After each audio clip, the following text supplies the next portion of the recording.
Hello friends, knowledge हट हिंदी में आपका एक बार फिर से स्वागत है। आज की हम चर्चा करने वाले हैं साप्ताहिक समसामयिक घटनाओं के बारे में। साप्ताहिक करंट अफेयर के इस विषय में आपका स्वागत है। वीडियो को शुरू करते हैं। चैनल को सब्सक्राइब कीजिए, नॉलेज को शेयर कीजिए और हमसे जुड़े रहिए। चलिए पहला प्रश्न शुरू करते हैं। वह देश जिसने हाल ही में भारतीय वैक्सीन कोवैक्सीन के आयात को मंजूरी दी है, वह देश कौन सा है? इस प्रश्न का उत्तर है ब्राज़ील। ब्राज़ील ने हाल ही में भारत की कोवैक्सीन को मंजूरी दे दी है। अगले प्रश्न की तरफ बढ़ते हुए, प्रधानमंत्री नरेंद्र मोदी ने पुणे में विश्व पर्यावरण दिवस के अवसर पर जिस प्रोजेक्ट को लॉन्च किया, उसका क्या नाम है? इस प्रोजेक्ट का नाम E100 पायलट प्रोजेक्ट रखा गया है। पर्यावरण दिवस 5 जून को मनाया जाता है और यह प्रोजेक्ट भी पर्यावरण संबंधी उत्थान के लिए है। नेक्स्ट प्रश्न की तरफ हम बढ़ते हैं। नीदरलैंड की जिस महिला धावक ने 10,000 मीटर की दूरी 29 मिनट 6 सेकंड में पूरी कर नया विश्व रिकॉर्ड बनाया है, उसका क्या नाम है? तो इस प्रश्न का उत्तर है शिफान हसन। शिफान हसन ने यह रिकॉर्ड बनाया है। विश्व पर्यावरण दिवस जिस दिन मनाया जाता है, अभी मैं चर्चा कर ही रहा था कि विश्व पर्यावरण दिवस कब मनाया जाता है। वर्ल्ड एनवायरनमेंट डे 5 जून को मनाया जाता है। अगले प्रश्न की तरफ बढ़ते हैं। वह देश जिसके विदेश मंत्री साहिब अब्दुल्ला संयुक्त राष्ट्र महासभा के 76वें सत्र के अध्यक्ष का चुनाव जीत लिया है, तो इसका सही उत्तर होगा मालदीव। मालदीव के विदेश मंत्री साहिब अब्दुल्ला संयुक्त राष्ट्र महासभा के 76वें अध्यक्ष के रूप में चुने जाएंगे। उनका यह कार्यकाल 1 वर्ष के लिए होगा। अगले प्रश्न के लिए बढ़ते हैं। भारत ने ऊर्जा के क्षेत्र में बढ़ावा देने हेतु जिस मिशन को लॉन्च किया है, उसका क्या नाम है? तो इस मिशन का नाम है इनोवेशन क्लीन टेक एक्सचेंज। अगले प्रश्न की तरफ बढ़ते हैं। विश्व ब्रेन ट्यूमर दिवस कब मनाया जाता है? World brain tumour day. World brain tumour day 8 जून को मनाया जाता है। अगले प्रश्न पर चलते हैं। हाल ही में जिस राज्य सरकार ने ज्ञान कार्यकर्ताओं का समर्थन करके राज्य में नौकरी की संभावना को बढ़ाने हेतु नॉलेज इकोनॉमी मिशन लॉन्च किया है, उस राज्य का क्या नाम है? भारत के सबसे शिक्षित राज्य केरल में यह योजना चलाई गई है। अब अगले प्रश्न की तरफ बढ़ते हैं। वह देश जिसने बिटकॉइन को कानूनी मान्यता देने वाला दुनिया का पहला देश बन गया है। बिटकॉइन एक डिजिटल कॉइन के रूप में काम करता है और आजकल यह काफ़ी ट्रेंडिंग हो चुका है। इस बिटकॉइन को कानूनी मान्यता देने वाली दुनिया का पहला देश अल सल्वाडोर बन गया है।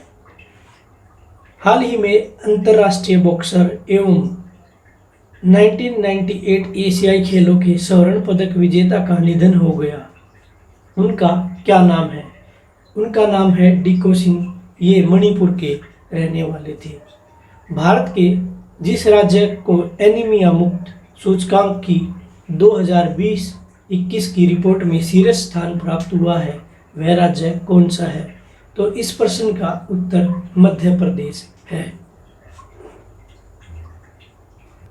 बंगाल के प्रसिद्ध पूर्व क्रिकेटर का 72 वर्ष की उम्र में हाल ही में निधन हो गया। उनका क्या नाम है? इस प्रश्न का उत्तर है रवि बैनर्जी।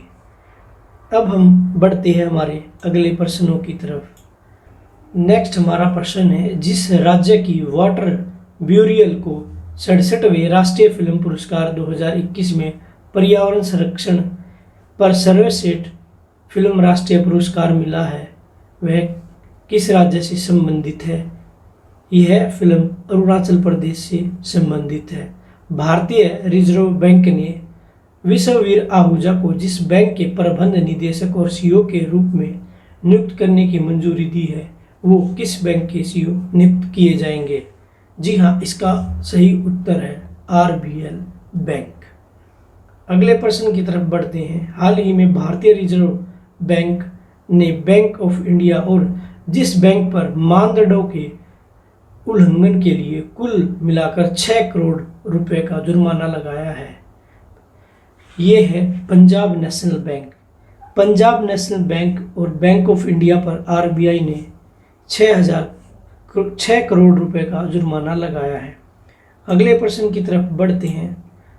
भारतीय रिजर्व बैंक के डिप्टी गवर्नर महेश कुमार जैन का कार्यकाल कितने साल के लिए और बढ़ा दिया गया है?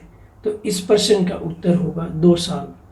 महेश कुमार जैन का कार्यकाल 2 वर्ष के लिए आगे बढ़ा दिया गया है। भारतीय रिजर्व बैंक से ही अन्य प्रश्न।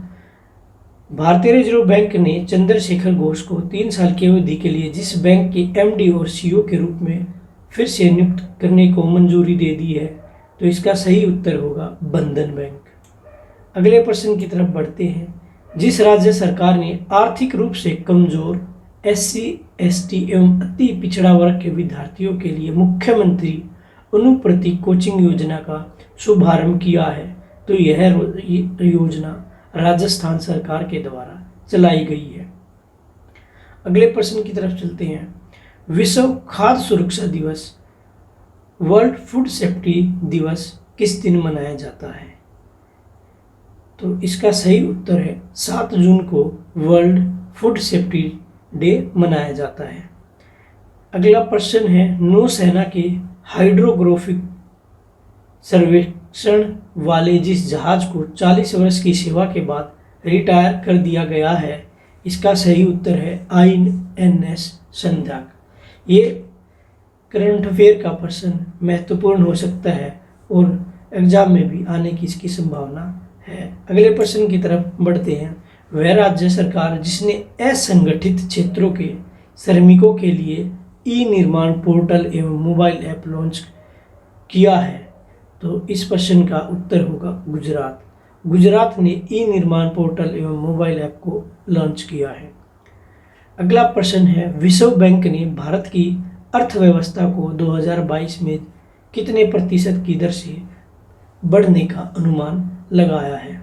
विश्व बैंक ने भारत की अर्थव्यवस्था को 7.5% बढ़ने का अनुमान लगाया है। अगला प्रश्न। जिस देश के प्रतिस्पर्धा रोधी प्राधिकरण ने गूगल पर 26.8 करोड़ डॉलर लगभग 1950 करोड़ रुपए का जुर्माना लगाया है? जी हाँ, फ्रांस। इसका सही उत्तर है फ्रांस। फ्रांस ने गूगल पर 1950 करोड़ रुपए का जुर्माना लगाया है। हाल ही में जो देश अपने ओपन स्काईज हथियार नियंत्रण समझौते से बाहर हो गया है वह है रूस।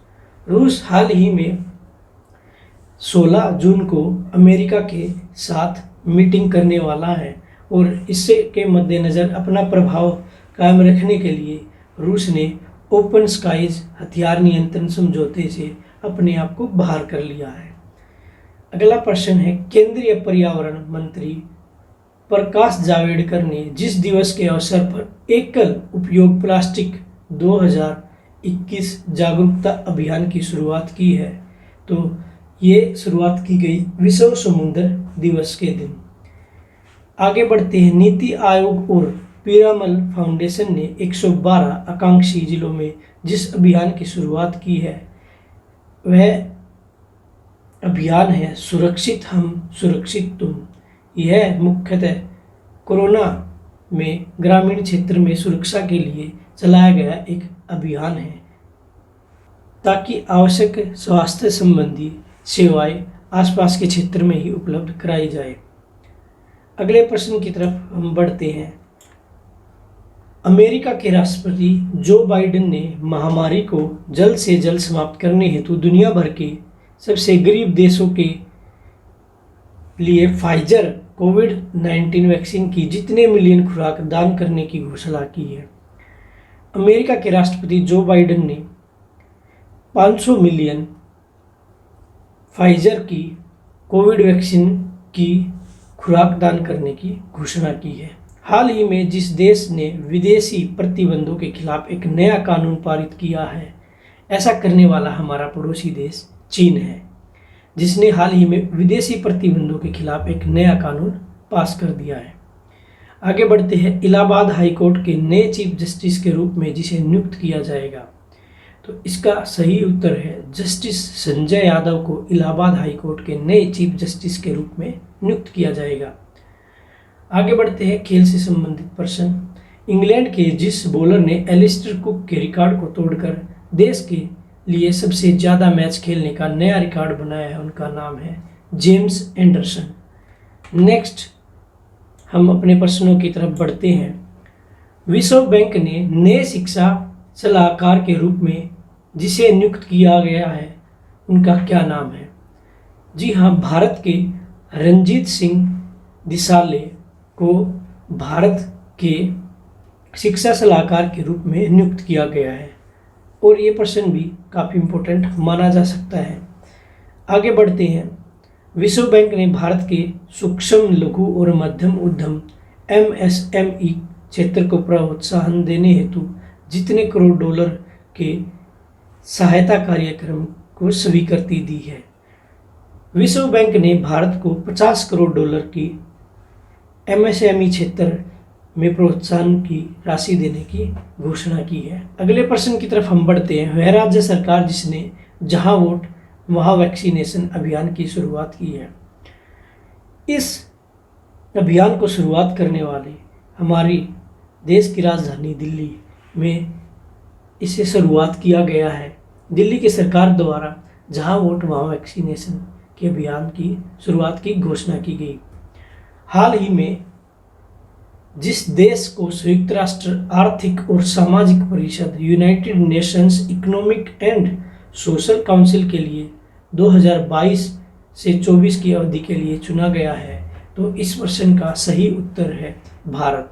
जी हाँ, भारत को United nation economic and social council के लिए 2022 से लेकर 24 की अवधि के लिए चुना गया है। आज के लिए करंट अफेयर्स की ये कड़ी यहाँ तक संपन्न हुई। नेक्स्ट वीडियो में हम फिर से मिलते हैं। उम्मीद करता हूँ थोड़ी बहुत नॉलेज आपको अवश्य ही मिलेगी। वीडियो अच्छी लगे शेयर कीजिए, कमेंट कीजिए और हमसे जुड़े रहिए। Thanks, have a great day.